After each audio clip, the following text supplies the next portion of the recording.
We were looking forward to Shannon being out of hospital within the next 2 weeks. Yeah, they originally said you'll probably be out sort of 9 days, try and get you up on your feet a few days after surgery, and within 9 days you'll be at home. So that's kind of what we thought was going to happen. I was in recovery, I was in a lot of pain. I had a big scar up the back of my neck and halfway up my head. I had, I think, 33 staples in my head.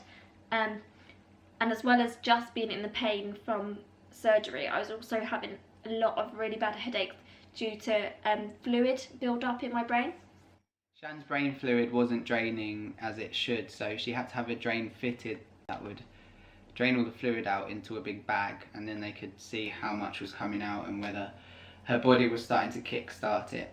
But none of it worked, and she had to go down and have the tube moved into different areas of her head. I think 3 more operations. 3 more operations under general anaesthetic within the next week to try and find the right position for the drain. After they tried sort of around the back of the head, it wasn't working, so they had to try the front of the head, which means Shannon's hair was shaved completely on one side of her head, which you didn't like, did you? A lot of people say, oh, it's just hair, it will grow back. But as a 21-year-old girl who has just undergone all that surgery, it was quite a big deal for me. I was quite upset by it, and it did sort of get me down. But my main focus was just trying to recover and getting better. Unfortunately, Shannon contracted an infection after her surgery. She had E. coli in her brain fluid, and this was causing all kinds of problems. A lot of pain, your heart rate was going mad. Yeah. Then like a really, really high temperature. Really high temperature, and you couldn't get out of bed. No. And it was a massive setback because the 9 or 10 days that we originally thought you were going to be in hospital for was extended by quite a long time. So we thought that I was going to get to spend a lot of time with Edison, visiting each other on the wards, but because of my infection, he couldn't come into my ward, and because I was so poorly, in so much pain, and I couldn't walk, I couldn't go down to his ward, so it meant that we didn't get to see each other for quite a while. So I'd been staying in a house nearby the hospital that was run by the Sick Children's Trust for parents of babies that were in the hospital, babies and children that were in the hospital.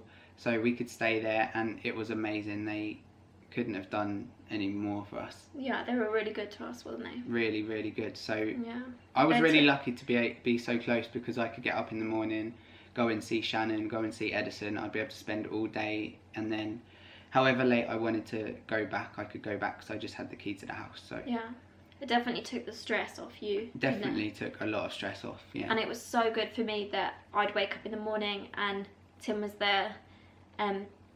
Because I was really poorly, I wasn't able to feed myself at some point, so it meant that Tim was able to come in and feed me breakfast. He could go off and see Edison, and my mum would feed me lunch, and he would then feed me dinner and would stay with me until I'd gone to sleep. And that sort of really meant the world to me, that I wasn't on my own. I didn't want to be on my own there very often. I was in a lot of pain, so it was really comforting to know that Tim was only staying around the corner and he could be there whenever I wanted him to be. So Edison was in the intensive care unit and the special care unit for about 3 weeks, and during this time Shannon... I didn't see him at all, did I? Shannon wasn't able to see him due to her infection. He wasn't allowed in her ward, and she wasn't allowed out of her ward. So that was one of the toughest things, was for me not being able to see you two together, for you not being able to see him and start bonding with him. Yeah, I wasn't able to see Edison for a really long time, and that was really hard. But at the time I was in so much pain that I couldn't really think about anything else.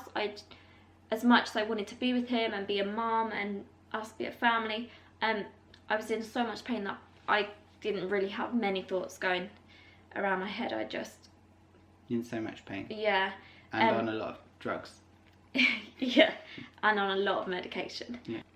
I remember the day I got out of bed for the first time was maybe 2 weeks after, maybe. I think I had 2 physios get me out of bed for the first time, and I had a Zimmer frame and I was really weak.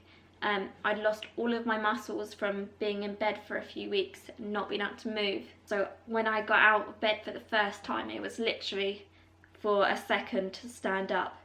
I had to sit on the edge of the bed and really, really slowly get up. And I think I managed maybe 1 step onto the chair next to my bed, and that was all I could do. That was it. It took all of my strength just to take 1 step. So after quite a few days working with physio, I was able to, with my Zimmer frame, walk round the bed, and you came to see me, and I was really happy that I'd even got out of bed, walked round it and got back in the other side. So after Edison was discharged from the special care unit after about 3 weeks, we both moved down to my parents' house in Kent, and that meant that my mum could look after him whilst I came and saw Shannon in hospital. And when Shannon was finally allowed to see him, I brought him up to London and we spent a few hours together, and honestly it was one of the best days of my life. So I was wheeled down to see Edison on the 7th of February, so it'd been about a month since I saw him last time, and a month since we'd all been in the same room together as a family. So it was really, really special. I still couldn't walk. I really was struggling getting in and out of bed. Even moving up the bed was really difficult. But Tim managed to help me into bed, and I lay with Edison on my chest for quite a few hours, and he just laid there really relaxed on my chest. And then my mum and my sister came as well, and we spent some family time all together. After we'd had that visit and had a really nice time together, I was taken back to my ward, and Tim was able to take Edison home. I spent a few more weeks in hospital. We had another visit, didn't we, on Valentine's Day, which was really, really nice. We sat in our little hospital room and we watched the rugby. Edison just laid on my chest, we ate cupcakes. So that was a really, really nice day, and that's something we'll always remember. After my visit with Tim and Edison, I still wasn't well enough to go home, so I had to spend a couple more weeks building up my strength.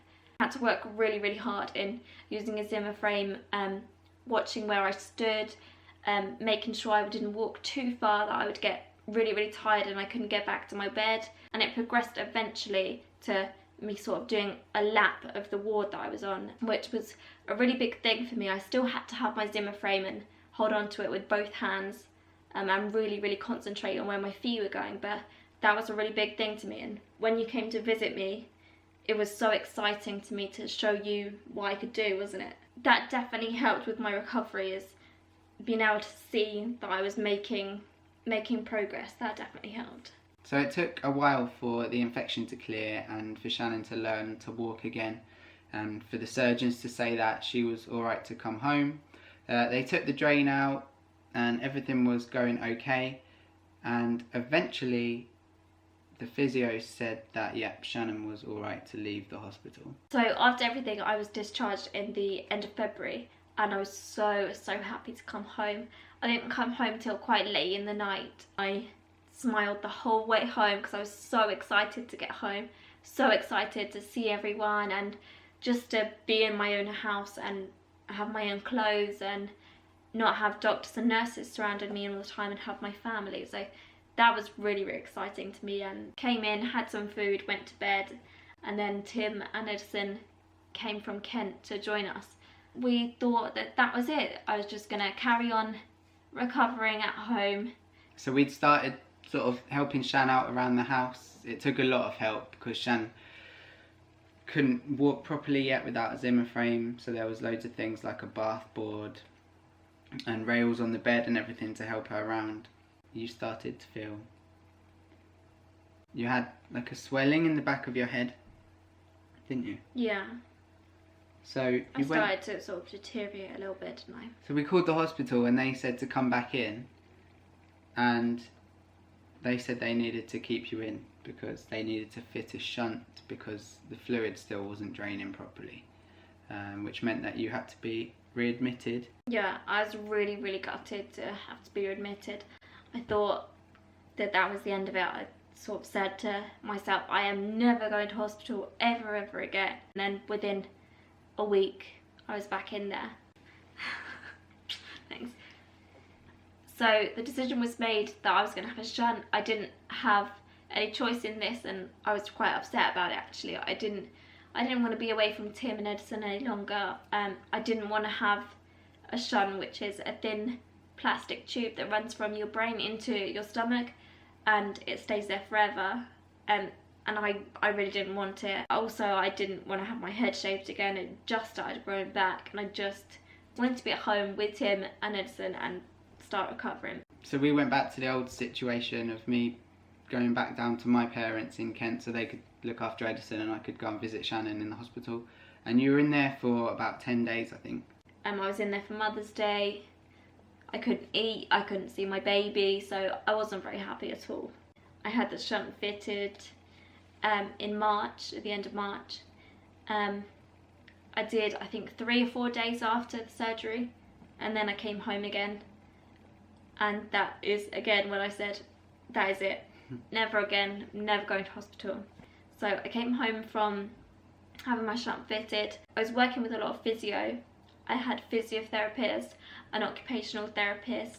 I had to do quite a lot of practicing, going up and down stairs, making sure that I was safe. It was really difficult for me. In my head, I knew I could do all these things, and when you go to do something and your body doesn't cooperate and do what it's supposed to, it's really frustrating. And I had some really bad times, didn't I, where I just said to you, I can't do this anymore. I wasn't being the mum to Edison that I always wanted to be. Yeah, but obviously I tried to encourage you as much as I could, and eventually you would see that.